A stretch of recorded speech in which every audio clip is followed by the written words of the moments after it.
So good afternoon mga ka-ANA. So sa mga naghahanap po ng solar setup, solar package po na merong budget na 72,000. So ito po yung para sa inyo.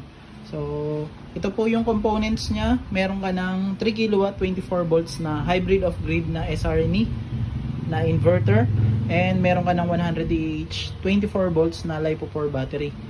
So ayan po, may built-in siyang breaker para sa protection. And syempre, di mawawala yung tray na 550 watts Vertex mono. So may dalawa ka ng solar panel. So ganyan siya kalaki.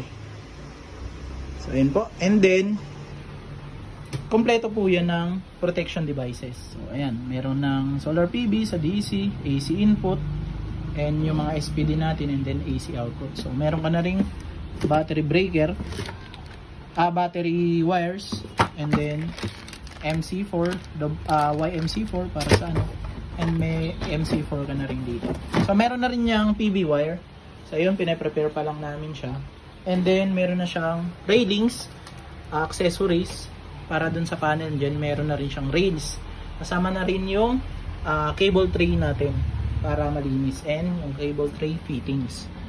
So mabubuo mo na yung setup mo sa budget na yun. So mag-PM lang po sa amin, ANA Solar Shop, sa yun po yung sa Lazada namin, and ANA Solar Store sa FB page po namin yun.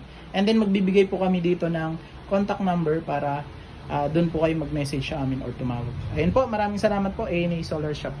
Thank you.